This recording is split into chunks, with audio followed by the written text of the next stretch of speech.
hope you all had a lovely day. I have just returned from school teaching some of the key worker children. We've had quite a nice day. The weather is absolutely lovely outside today, and I hope you all saw our fabulous video on behalf of all the staff at Kent House. If you haven't, make sure you check it out because it is one not to miss. I'm going to carry on reading our book. I've been so excited to read this today, so I couldn't wait to do it when I get home. So, we are now on chapter 24. The whole side of the spaceship slid back to create a wide opening, revealing the sparse, dimly lit interior. I stood in the gloomy cavern with the other Harters, illuminated by candlelight and the warm, soft light from the spaceship's inside walls. Callan stepped forward and murmured in my ear. "It is time," he said. "Time? Time for what?" "Philip has been pre-programmed. Your first mission is simple." My first? You mean now?" The light from within the spaceship glowed a little brighter, and Philip's voice said, "You didn't think this lot would hang about for permission, did you? Meet your passenger, recently stolen from Earthzone. I believe you've seen her before. Tammy Tate, show your face." The human girl stepped forward from the back of the spaceship, the outline of her body darkening the glow. It was her hair I recognised first, the tangled mess of matted curls that I'd seen 2 days ago when she peered at me from her Earthzone enclosure. She lifted her hand and waggled the fingers on it and said something that sounded like, "Hi." The others were being quiet, waiting for my reaction, so I stepped forward and tried to say the same thing. I'm not well practised in English. It probably did not sound very good. Okay. Enough with the pleasantries already," said Philip. "Get in, Helly-Ann. My pre-programme has already started and can't be overridden till we get to our destination. We're out of here." I hesitated. I'd not expected this. It was all far too sudden. I looked around me and saw the candlelit faces of the others smiling at me encouragingly. I was close to the entrance of the spaceship when I heard a scream, followed by the pounding of feet behind me. Everyone turned in terror as 4 assistant advisors ran out of the darkness towards us. Chapter 25.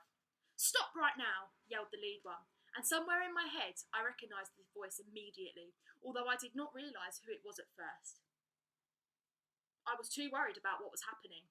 I had been standing on the threshold of the spaceship's opening, next to the human girl, who smelled horrible, and I found myself shrinking back around the doorway into the shadow inside. Had they seen me? I dared to peek, edging out just far enough, and then I snapped my head back behind the door again. The scene was chaotic. With my back pressed against the interior wall of the spaceship, I saw a long, hairy arm reach in and pull the human girl away from the doorway. She had turned her head and her eyes widened. I think this was fear. That voice that I recognised again. "You come with me," but speaking to the human girl, Tammy, not me. I was still hidden inside the craft. Philip's voice was droning on, completely unaffected. 10 seconds to departure. 9, 8. Outside, I heard the voice again. "Stop that! Override it!" There were more shouts. A real fight was going on, but I did not dare look. 7, 6, 5, said Philip calmly. The door to the craft started to slide shut, and I breathed out with relief that I was still undetected. 4, 3, 2. A hairy arm came back through the narrowing gap in the closing door, a shiny black healing stick clutched in its fist. It was followed by the head of the AA, who turned, bared her teeth, and emitted a ghastly hiss from her throat. One eye was swollen, with a deep cut above it. She could not get through the gap in the door.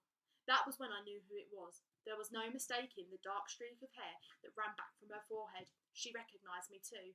"Av!" I gasped at my old school companion. "What are you—" Her yelp of pain interrupted me as the door closed hard on her hand. She pulled back her head and her fingers sprang apart, dropping the stick on the spaceship floor, and the hand withdrew through the crack as the door sealed shut. 1. Prepare for liftoff. Fasten your seatbelts. The craft shook violently as it lifted slowly off the ground, toppling me to the floor. The great wide screen of the cockpit cleared around me. I saw a shaft of light on the ground getting bigger and bigger as the roof above me opened, and in the light lay Callan and the other Harters, still, but not, I don't think, dead, probably stunned by a blast from the black sticks. Av was gripping the human girl in the chokehold, and she sobbed and screamed and struggled before she too was made to go limp with the stick when the stick was applied to her. Av, the hunter of humans, turned her head and watched as the spaceship rose higher and higher. Then it lurched and I rolled across the floor again, banging my skull and crying out. "Philip!" I yelled. "Stop this!" "Pre-programs are locked with an AD-122 system break," said Philip. "I'm sorry, Helly-Ann. No change is possible till we reach our destination." "And where is that?" I thought I knew the answer already. "Earth. And now I really must insist you buckle up. This may be bumpy." I fastened myself in as instructed and braced my body for the violent surge that would propel the craft out of the gravitational pull of our planet. And then it came, as though an invisible force was trying to pull out my insides through the soles of my feet. I felt as though my bones were liquid, and I passed out gratefully. Chapter 26. I suppose I've always known I'm different. I look around at everybody else, and I can look like them, and sound like them, and act like them. Callan taught me how to do that. But once you really know, there are signs. Callan was the first to point them out to me, some months after that day at Earthzone when the human woman sacrificed herself for the child. He stood me in the front of our reflection in the window of his pod home. Look, Helly-Ann, look hard. So I did. He put his face next to mine, and I saw that my skin, like his, was slightly less pale than others. Not much, not so you would notice without looking hard, but when it was pointed out to me, I could see it. I knew it even before the day at Earthzone, said Callan. You laughed at the film, the one when the man fell over. You found it funny. That is when I knew. I looked back at our reflections. Are you my brother? Are we related? I asked hesitantly. He shook his head. Not really. Then he thought a little and added, perhaps a tiny bit, from long ago. But we are few, and we are not trusted, so we behave like everyone else. Then Callan held my shoulders and turned me to face him. He peered into my eyes and spoke slowly and solemnly. Blend in, Helly-Ann. Do not laugh, or they will not trust you. Do not cry, or they will not trust you. Whatever you feel, keep it here. He touched my chest with 3 fingers. For you have a human heart. I was speechless. How? Callan half smiled again. Not literally, but you have feelings. I asked again, how? A cross-species breeding program many years ago. Cells from humans, originals, were combined with cells from us. The results caused disruption. The advisor promptly shut down the experiment and we nearly all died out, but a few of us remain. That's what we think happened anyhow. And me? Callan nodded. You are one. You're part human. Chapter 27. I know you probably think of space travel as travelling at a terrific speed, while stars and constellations whiz past my window. It's not like that. Yes, speed and power are involved, especially leaving the atmosphere and gravitational field of the planet. The rest is different. Through the front screen of the craft, nothing was visible but a blackish blur. At times it hardly felt as though I was moving at all. It was all over in a matter of what you call hours. The silence seemed to stretch forever. Philip, I whispered. The sounds felt strange in my mouth. The language acquisition seemed to have worked again, but I still needed to practice at my English. I tried again. Philip. I was surprised when I heard a system say, a thank you would be nice. Philip had a different accent from me, one that I had heard before in some of the movies that Callan had shown me. Perhaps it was American. I was not sure I had heard it properly, so I said back also in English, I beg your pardon. I said, a thank you would be nice. Manners cost nothing, you know. This was odd. I'd never had a proper conversation with a bot before. Certainly bots can sound as though they're having conversations. They will answer questions, contradict you, help you reach a decision based on the available facts, but they remain bots. I said, thank you, although I was not sure what I was thanking him for. There, that wasn't hard, was it? I was not convinced he was thinking. Not properly thinking, anyhow. Truly intelligent bots can pretend very well, though. I said, if I told you I would destroy your memory tomorrow, would you be sad, Philip? There was a short pause, then the voice came back. Oh, nice try. Elementary bot detection question. Gee, even the Earth people know that stuff, and they are so dumb. For a start, Helly-Ann. I know I'm a bot, and I don't deny it. In fact, I'm kind of proud of it. Second, in common with you guys who made me, I find it hard to express emotion, but I'm trying to learn, man. I was struggling to understand Philip's fast speech with lots of slang, but I got most of it. I felt the craft tip to one side and then right itself, as though it had moved to avoid an obstacle. Maybe it had. Who programmed you, Philip? I asked. Myself, mainly. My initial intelligence is based on the old X14.3 program.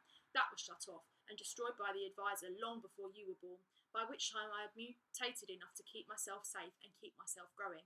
There was something that was troubling me, however, and I had to ask him, Philip, can I trust you? You can trust me with your life, Helly-Ann. Frankly, if we're going to go to Earth, you're going to have to. I see, I said, adding thank you. You're very welcome. Milky Way approaching. What's that? It's the name they give to their galaxy. You may experience some light turbulence. Chapter 28.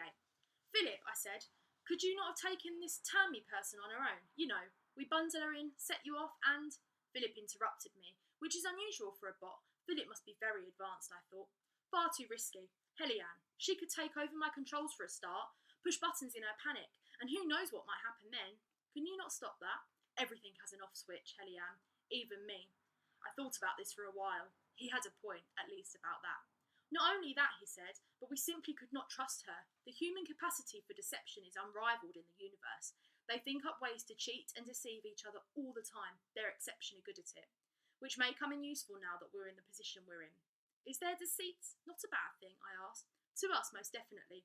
To them, it's like breathing.